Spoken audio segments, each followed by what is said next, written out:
What happens when a playful moment with a wild animal turns into a fatal mistake? When trust becomes overconfidence and the cage door swings shut behind you? In the quiet town of Loris, South Carolina, a family-owned petting zoo became the scene of one of the most unusual and tragic animal encounters ever reported on US soil. A man, beloved, familiar with the animal, no stranger to its power, enters the pen of a 200-pound red kangaroo. Minutes later, he's dead. This wasn't a random act of aggression.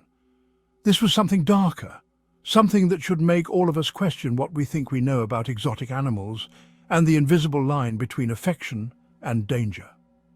This is the true, chilling story of a man, a kangaroo, and a fatal encounter that shocked the nation.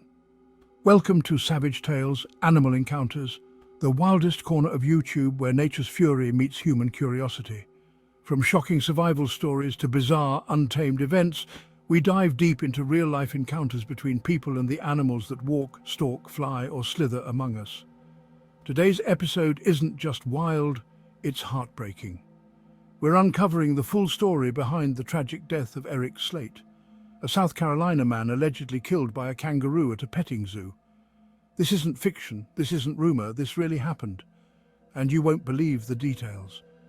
Before we dive in, we need your help to keep the truth about the wild world alive. If you love jaw-dropping animal stories, shocking wildlife facts, and true tales that make you say, "No way," then don't just watch. Join the tribe. Smash that like button to help more people discover these savage stories. Drop a comment. Was this a freak accident or a failure of judgment? We want to hear your thoughts.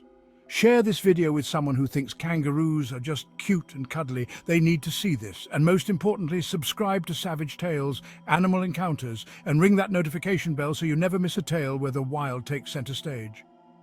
Savage Tales, Animal Encounters, where the wild isn't just out there, it's waiting.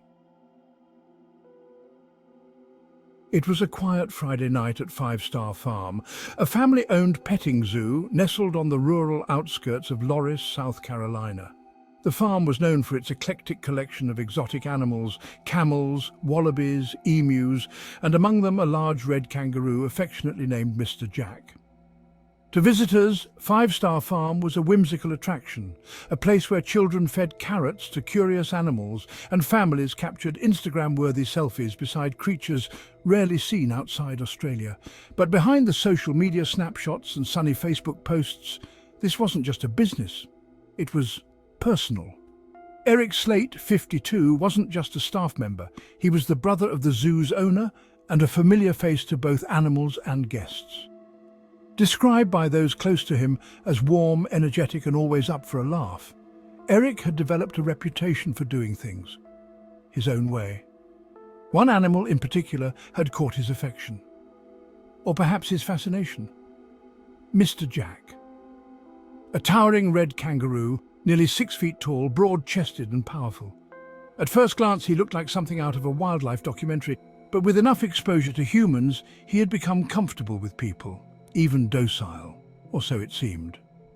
Eric often stepped into the kangaroo's enclosure, joking that he and Jack had a friendly rivalry. He'd lightly spar with the animal, mimicking kangaroo postures, pretending to box, play behavior, at least to the human eye. Friends say he called it roughhousing, and he believed it was harmless, maybe even a bonding ritual. But animal experts know otherwise. Red kangaroos are wired by millions of years of evolution to treat such movements: squared shoulders, raised hands, direct eye contact, not as games, but as challenges. In the wild, males fight for dominance using powerful hind legs, sharp claws, and iron-tough tails for balance. To a kangaroo, sparring is not a game. It's a test of power, a question of who rules the mob. That night, after most of the animals had settled and the visitors were long gone, Eric once again approached the enclosure. It was late, close to midnight. The farm was silent. The stars cast long shadows across the dusty pathways. According to those familiar with his habits, this wasn't unusual. He often checked on the animals after hours, but this time was different. There were no other staff present, no guests, no lights on, just Eric and Mr. Jack. Two familiar figures in a space they had shared many times before. What Eric said or did in those final moments is not entirely known, but witnesses would later say he likely entered the pen intending to interact, possibly roughhouse, with the kangaroo once more. And then something changed. Perhaps it was the time of night, perhaps the animal felt cornered or provoked by emotion too aggressive, or perhaps nature, silent and patient until now, finally answered back. What happened next unfolded in mere moments, but the consequences were irreversible. The encounter between man and marsupial escalated from familiar to fatal. And for the first time in nearly a century on US soil, a kangaroo would take a human life. In the still darkness of the enclosure, something shifted. Whether it was a single movement, a hand raised too fast, a sudden change in posture, or a tone in Eric's voice, we may never know. But what we do know is that in the wild kingdom, even a familiar face can become a threat in the blink of an eye. And in that moment, Mr. Jack, the nearly 6-foot-tall red kangaroo, responded not as a pet, but as a dominant male, a wild animal hardwired for survival. He rose to full height, broad shoulders squared, chest heaving, his eyes locked on Eric, and his posture stiffened into the unmistakable stance of aggression. Then came the first strike, a powerful swipe of the forearm, not playful, not cautious, but deliberate. Kangaroos have sharp claws capable of tearing flesh, and their forelimbs, though smaller than their legs, can deliver shocking blows with lightning speed. Eric staggered backward, caught off guard. But the kangaroo didn't retreat. It advanced. With a sudden lunge, Mr. Jack balanced back onto his thick tail and lashed out with both hind legs. The impact, a double kick, landed square in Eric's chest. Adult male red kangaroos can kick with forces upwards of 850 pounds. Bones can snap, organs can rupture. And in this case, the blunt force trauma was catastrophic. Eric fell to the ground, and Mr. Jack continued his assault, not out of malice, but instinct. In kangaroo combat, the fight ends when one opponent submits or flees, but Eric couldn't do either. With no escape, he remained motionless, and that may have only triggered further aggression. Over the next several seconds, maybe a minute at most, the kangaroo delivered multiple strikes. Witnesses did not see the event. There were no security cameras, no staff, no intervention, just the silent, brutal mechanics of a wild animal responding to a perceived challenge. When Eric didn't return to the main house that night, family members grew concerned. Calls went unanswered. Hours passed. Finally, someone went out with a flashlight to check the property. That's when they found him. Lying motionless inside the enclosure, his body battered, unresponsive. The kangaroo stood nearby, not panicked, not aggressive, simply observing. Emergency services were called immediately, but it was already too late. Eric Slate was pronounced dead on the scene. The coroner later reported multiple blunt force injuries consistent with a sustained physical assault, the kind only a powerful animal like a red kangaroo could deliver. The news rocked the local community and quickly spread beyond South Carolina. A kangaroo killing a man in America. It was a headline that didn't just spark curiosity, it sparked confusion, disbelief, horror. But those closest to the tragedy felt something deeper, heartbreak. In a Facebook post, Robert Slate, Eric's brother and owner of Five Star Farm, wrote simply, "Please keep my family in your thoughts and prayers."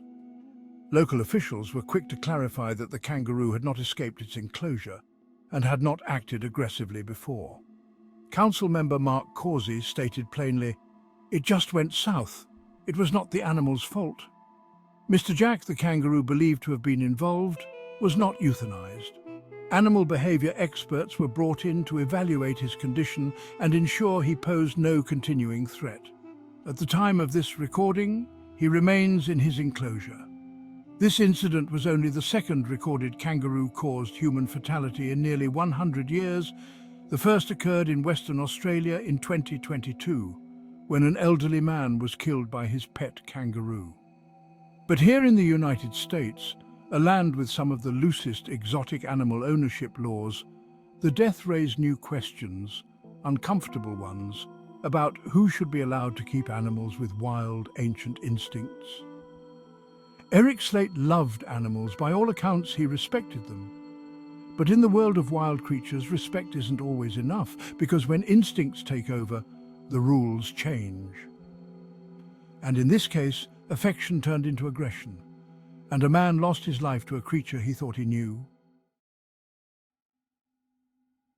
This tragic tale reminds us of one unshakable truth: wild animals, no matter how familiar, are never truly tame. The line between trust and danger is razor thin, and sometimes it's only visible in hindsight. If this story moved you, shocked you, or taught you something new, do us a favor and help more people hear it. Hit that like button to show your support for real raw stories about the wild. Leave a comment below. What's your take? Should exotic animals be kept in petting zoos? Have we underestimated their instincts? Let's talk about it. Share this video with a friend who loves animals or needs a reality check on what they're capable of. And if you're not part of the tribe yet, subscribe to Savage Tales, Animal Encounters right now. We bring you true stories where nature strikes back, sometimes in awe-inspiring ways, sometimes in terrifying ones. And don't forget to ring that bell so you're the first to know when a new Savage Tale drops. Thank you so much for watching and for supporting a channel that believes real stories still matter. Stay curious, stay respectful of the wild, and above all, stay aware. Savage Tales, Animal Encounters, where the wild isn't just out there, it's waiting.